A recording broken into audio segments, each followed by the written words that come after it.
E vamos começar falando da Wiz, que é uma corretora de seguros que tende a ter os resultados melhorados com a queda da Selic. É uma ação muito volátil na bolsa, vamos entender o porquê e para onde vai esse case. Vamos ver aí se realmente está barato. Já deixa o like no vídeo. Vamos primeiro começar do básico, né, que a Wiz ela tinha um contrato com a Caixa até 2021. Esse contrato foi encerrado, então as novas vendas aqui é uma fonte que não existe mais. E aí a empresa teve que lidar com a entrada de novas receitas. Ainda foi mantido o que a gente pode chamar aqui de legado da Caixa, né, o run-off que eles chamam. É o legado da Caixa, então o legado ainda vai se manter, vai caindo bem devagarzinho mesmo, mas uma hora vai terminar. E aí temos aqui as novas frentes que vêm crescendo mais, a parte de seguros, crédito, consórcio, serviços, que estão aqui abocanhando fatias bem maiores aqui da receita da empresa, tá? Então vamos entender para onde está indo esses números.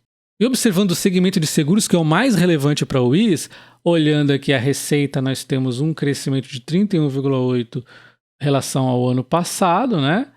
E um crescimento de 36% quando a gente olha o EBITDA. Então ela vem crescendo, mas ao longo dos outros trimestres teve aqui uma meio que estabilidade, né? Não vem crescendo tanto assim. E aí quando a gente observa um pouco mais no detalhe, por exemplo, a BRB Seguros, que é a mais relevante aqui, ela vem com seguro prestamista, vida, residencial, tem implementação de novos produtos nesse primeiro trimestre. Então ela é bastante promissora também, mas ela está dando um pouquinho de oscilação. Quando a gente olha a BMG Corretora, oscila mais ainda, né? Olha só como vem oscilando, né? Ali, inclusive, vem queda receita um pouco, enquanto o EBITDA também oscila bastante e nesse quarto T, 1T, teve um declínio em relação aos anteriores. Então a BMG está bem instável e quando olhamos aqui a parte da Wiz Corporate, que tem uma série de estratégias aqui de parcerias, tem bastante geração de valor aqui, eu acho que é bem promissor aqui, a gente vê que vem aumentando bastante aqui a receita, ó, ao longo do tempo e vem aumentando também o EBITDA. Pode ver que tem um crescimento bastante interessante. E nós temos o segmento de créditos e consórcios, onde nós tínhamos a Wiz Parceiros, e ela vem aqui perdendo um pouco de resultado. A gente pode ver que vem caindo aqui, né? Tanto na receita quanto no EBITDA.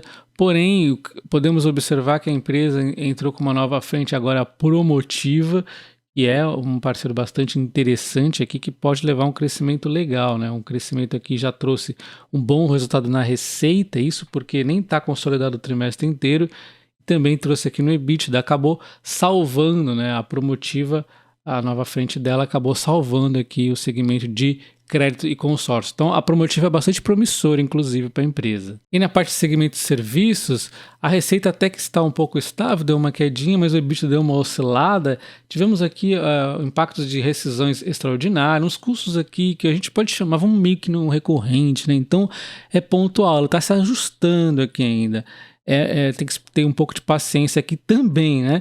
E aí na run-off Caixa é uma linha que vai cair para sempre e vai caindo aqui devagarzinho, conforme eu disse. Então a tendência aqui é queda.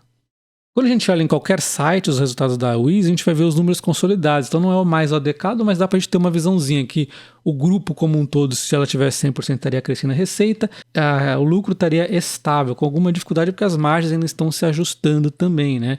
E tem aqui um pouquinho da queda no primeiro momento por conta da questão da caixa aí, que tinha margens maiores. Mas vale destacar, isso aqui como é o consolidado, nem aparece tanto a queda, mas estaria aparecendo mais se fosse o lucro certinho, né? Mas enfim, dá para a gente ter uma visão, inclusive das margens aqui que vem caindo após, olha só, a questão da caixa. Então é natural, vai se ajustando, novas entradas aconteceram, né? E vai tudo se ajustar aos poucos. E quando a gente vê lucro contra cotação, a gente vê um mercado maluco, né? Primeiro exagera pra caramba nas cotações, depois cai pra caramba, depois sobe, depois cai. E não se decide, e na verdade o lucro aqui até que está um pouco estável recentemente, mas vai crescer em algum momento as margens, e aí como a receita vem crescendo, deve ter lucros melhores. Mas a gente tem que ir acompanhando a empresa. Se você olha o histórico da Wiz, é maluco, olha só como essa empresa oscila malucamente, né? Então eu já tive um histórico com a Wiz aqui no passado, comprei, ela disparou na sequência, né? Depois de uma leve queda ela disparou, E aí eu vendi em algum momento por não entender por que estava subindo tanto. Era subida exagerada, tinha outras ações caindo naquele mesmo período, taxação de dividendos e tudo mais. E aí eu aloquei melhor o capital, mas eu tinha poucas ações. Aí depois, recentemente, eu comprei bem pouquinho, ainda bem pouquinho mesmo. Só que eu parei a compra. Por quê? Meu PM tá aqui mais ou menos R$6, 5,90 e poucos, alguma coisa do tipo. E aí, por que que eu parei? Mesmo nessas quedas eu não comprei. Porque, primeiro, tinha outras ações muito baratas nesse momento, quando a própria Raizen, né? Dando oportunidade ali de ouro, na minha opinião, e um case mais nítido de se entender. E a Wiz é um case que estava ainda enrolado. E aí eu não comprei, mas quem comprou aqui teve ótimas altas, né? Mais de 30% comprando nesses fundos, 21% comprando nesse fundo aqui que bateu algumas vezes. E mesmo quem comprou aqui na casa dos R$6, aqui mais ou menos, também já está com uma altinha aqui ó, de 7 e poucos por cento. Então, acho que a maioria aqui que comprou nos fundos está com algum lucro.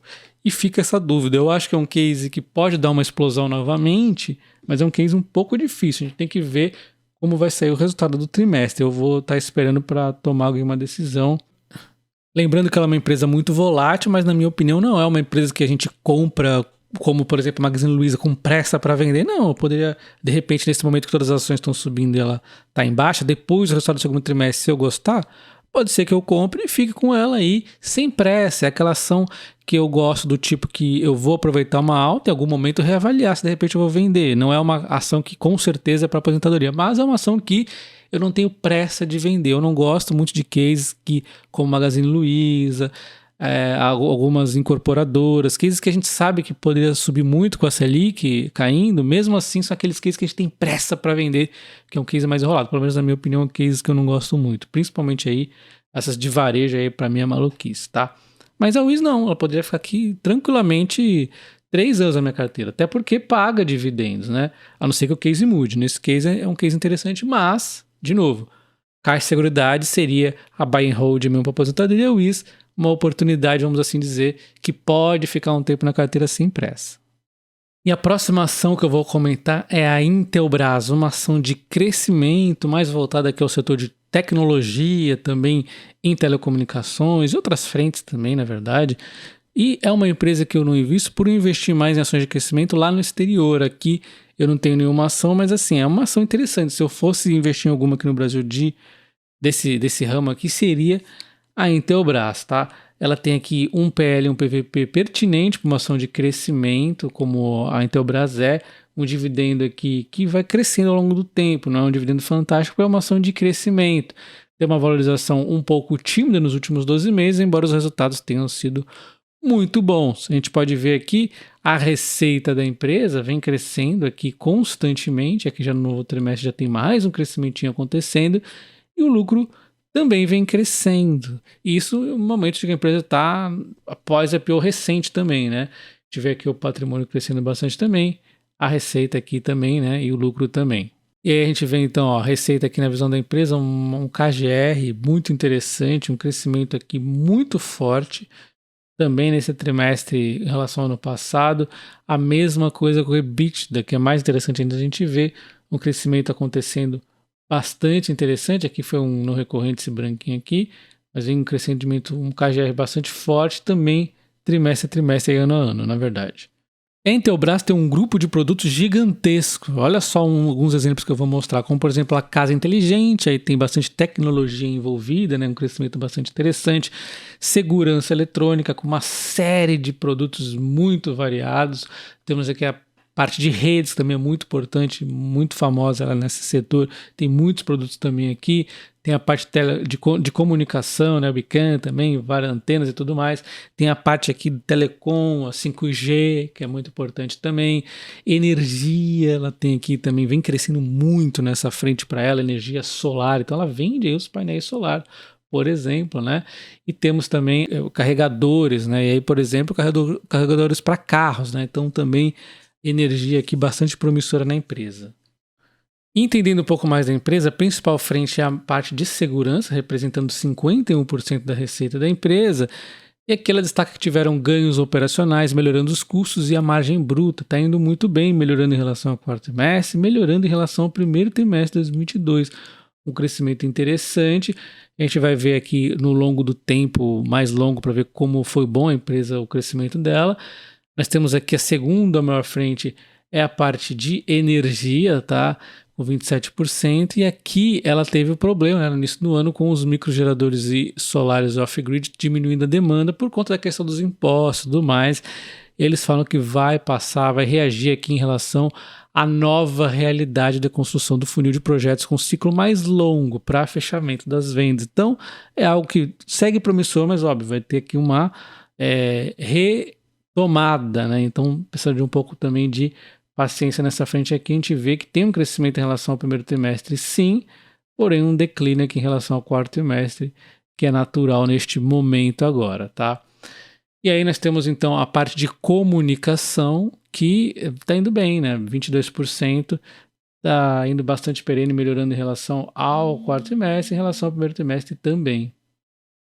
E olhando então o lucro bruto da Intelbras nos últimos vários trimestres, a gente pode observar em segurança, é um reloginho crescendo muito forte, praticamente todo trimestre, exceção ao trimestre ali da pandemia, mas foi muito bem, né?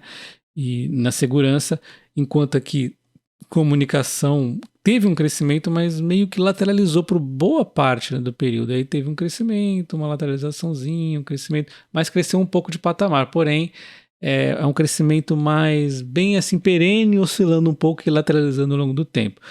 E aí a gente vê energia que aí deu um salto demais, né? Voou aqui e aí tem essa nova realidade com essa nova queda, mas a gente espera uma recuperação aí gradual aos poucos. Então a gente entende que comunicação é bem estável, perenezinha aí, energia ainda promissora, embora esteja um momento aqui conturbado, isso inclusive ajudou as ações a darem uma quedinha aí, né? E a segurança, que é muito promissora, é o carro-chefe aqui da empresa ainda, né? Com energia tentando ali aboquear uma fatia maior ao longo do tempo. O consenso coloca como preço-alvo R$ 34,56, a empresa está custando aproximadamente R$ 24,50, um upside de 41,10. 8 analistas fazem cobertura da empresa, 7 recomendando compra e apenas um neutro, ninguém recomenda a venda. A Intelbras, desde o IPO, vem oscilando bastante. Depois de uma alta, ela vem aqui numa oscilação, né? Inclusive, ela agora está batendo um fundo que ela bateu diversas outras vezes, olha só, e deu uma retomada posteriormente. Será que ela vai dar mais uma? Foi várias vezes que ela bateu nesse fundo e retomou. Será que ela vai dar uma retomada dessa vez? Temos a questão da taxa de juros, que pode ajudar ela a realmente se recuperar, é bom para a empresa de crescimento, e a gente tem o que o mercado ainda está segurando ela por conta de tentar entender para onde vai essa parte de energia ali, né? E outras questõezinhas que o mercado está em dúvida, como o empresa de IPO sempre tem isso. Na questão da energia a gente entendeu, o painel solar nessa questão aí dos impostos e tudo mais, uma readaptação, tem a parte outra também muito promissora, a parte dos carros elétricos, enfim. A empresa é muito grande, robusta, mas o pessoal sempre tende a duvidar um pouco de cases que faz IPO recentemente. É um case bastante interessante. Se eu fosse investir nesse setor, seria ela a minha escolha, mas ainda assim com um pouco de cautela. Repito, IPO recente, mas o case é muito legal. E considere se tornar membro do canal para você ter acesso à planilha de dividendos, preço teto, vídeos exclusivos. E não se esqueça do like e comentar se você gostou dessas duas empresas que eu trouxe ou não. Um abraço e até o próximo. Valeu!